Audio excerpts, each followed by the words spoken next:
What's up? Welcome back to Life Lessons with Zan, episode 13. I hope y'all having a good new year. I hope y'all are feeling good. I hope plenty of blessings are coming your way. I hope y'all feel anointed. I hope y'all feel aligned. I hope y'all feel good. So let's get into the episode. So this episode, I wanted to talk about asking for help and how I think we need to do it more. I think we need to do it a lot more than we currently do. And I know it's like hard to do. Like, we don't want to be seen as vulnerable. We don't want to be seen as weak. We don't want to feel like people have leverage over us because we're asking for help. We don't want to feel like people can say that we owe them because we're asking for help. We don't want to feel like someone can badmouth us to somebody else and say, oh, you know, I helped her and she didn't do anything for me. Oh, I helped her and she treated me like this after I helped her. How could she? Yada, yada, yada, yada, yada. I get it. I feel the same way, or I'm still working through those feelings. But I feel like we miss out on so much when we don't ask people for help. When we don't put ourselves in that position to be vulnerable, we miss out on a whole experience of things. I think at the basis of us not asking for help is worthiness. We don't want to feel unworthy. We don't want to feel weak. We don't want to feel like we couldn't do it, so we have to depend on somebody, that we are moochers, that we're less than because we ask somebody for help, that we're less than because we ask somebody for some guidance, or we ask somebody for $1, right? Like, there's this association with unworthiness that comes with asking people for help. And that definitely comes from our hyper individualistic culture that we live in. We pride people who get out the mud, you know, pull themselves up from their bootstraps and do it all themselves and work from the bottom to get to the top and have rags to riches, and they did it all by themselves. They were just that great. They were just superheroes in that way. But that is a myth. It's very disingenuous. There's no person in this world who has gotten to the place that they wanted to be from a place they didn't want to be without the assistance of another person. Not one. Guaranteed. And there are not many absolutes in this lifetime. There's not many things in this lifetime you can say 100% for, but that is 100% true. There is not one person in this lifetime who has made it to where they wanted to make it, or has gotten out of a situation that they wanted to get out of without the help of another person. It's simply not possible. Which is insane. I'm not one to say something's not possible, but that right there is one of the few exceptions. Anyways, if we were meant to do it all by ourselves, if it was meant to be that simple, if it was meant to be that easy, it simply would be, you know. But it's not that easy, because that's not how it's supposed to be. We have friend groups, we have tribes, we have gangs, we have families, we have communities. We have these groups of people. These groups of people and these structures exist because we as human beings need each other. We need help. We need someone to be able to guide us. We need someone else to be able to tell us, hey, I think you should turn this way. I think that's what's best for you. Or, hey, let me help you out with that. I see that you're carrying a lot. We need human beings. We need other people to be able to, you know, carry the load with us or for us. We would not have evolved and developed as much as a society and individually as people if that wasn't the case. We need help. Help is in our DNA. Help and assistance from other people is how we survive. It's how we thrive. We're meant to hold each other up. I think something too regarding not asking other people for help that is really damaging is that it makes it hard for us to empathize with people. Not asking for help makes it hard for us to empathize with other people.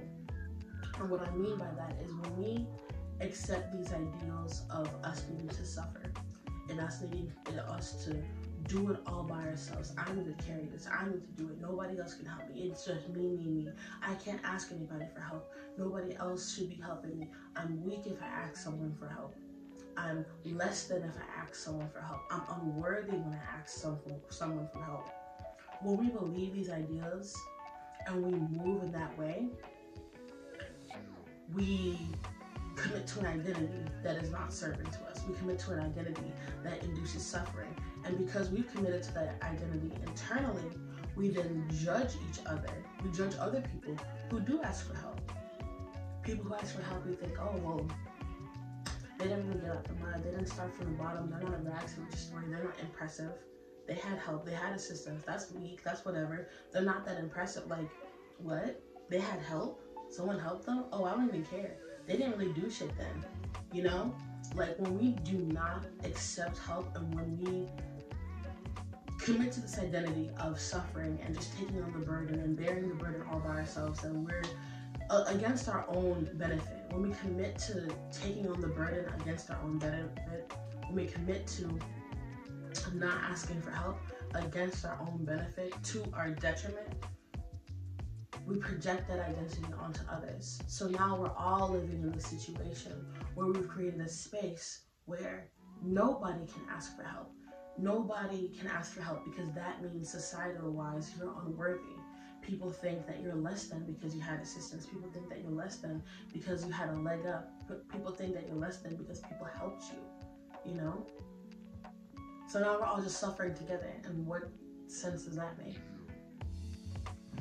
There was a point in time over this past holiday season where I was broke. I was broke as a joke. I'm talking overdraft fees, negative $50 in my account. It was bad, you know what I'm saying? And I was doing like my little hustles to like make my money. DoorDash, favors for people here and there, just little things to make my money because I was still looking for a job. I didn't have a job yet at this point. And I was committed to figuring it out myself. I was committed to doing it by myself. I was committed to having nobody help me.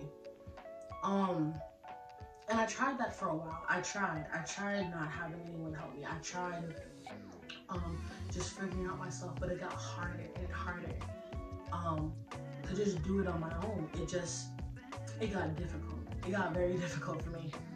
And I swallowed my pride. I was like, nah, I can't.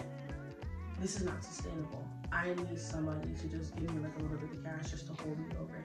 Something just to help me out for a little bit. So I called up some friends and some family. I was like, hey, could I have XXX amount of dollars? Right? And they gave it to me. And I was good. I was clear, you know, and the situation picked back up. I got my job. I did other little favors and other little gigs to make money, and my bank account was no longer suffering. And I had more peace of mind. But the part of that story that like is the most important to me and that I really want to make clear, the situation didn't get better because I had more money in my account. Well, yes, that was the benefit of me having more money in my account because I was broke as a joke. The real takeaway from that for me was, damn, I have people in my life who have my back. Like, if I'm in a rut, if I'm down bad, if I fall on hard times, if it's just hard for me right now, I have people who care about me and are like going to help me get out of that. But I wouldn't know that, and I wouldn't have that revelation and feel that way and feel that new bond and connection to the people in my life if I didn't give them an opportunity to help me. You know, we all want people in our life who have our back. We all want people in our life who care about us, who will be down for us, who will love us, who will appreciate us, who will support us. But we cannot have those connections. We cannot have those experiences if we don't give people the chance to do it.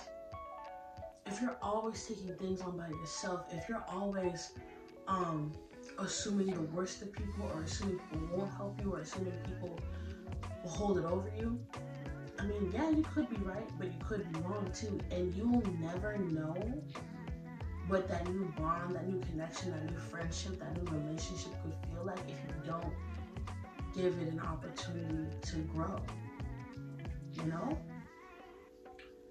So That's one of the biggest things for me when it comes to asking for help.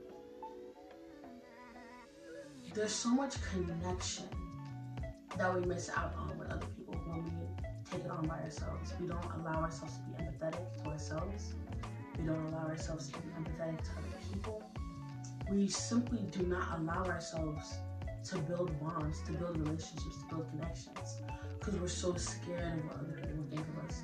And it is scary what other people think of us. There's no doubt in my mind about that. But on the other side of that fear is a new reality. You know, is a better reality for you. I promise. Just take that step. Ask people for help in like little ways, simple things. Let people show up for you. Give people the opportunity to show up for you. You know? There are people in your life who love you, and I'm sure they'll jump at the chance to show you. Just give them that chance. And give yourself that chance too. Alright, y'all. So that is episode 13 of Life Lessons with Zan. I'm so happy I can rock with y'all. I'm so happy I can have this conversation with y'all, and I'm so happy y'all are rocking with me. You know, don't be shy, don't be a stranger. Comment down below what you think. Comment down below your experiences, your stories, your ideas, your thoughts, your concerns, and talk to me. Talk to each other. Let's make this a conversation, you know? All right, I'll catch y'all later. Bye.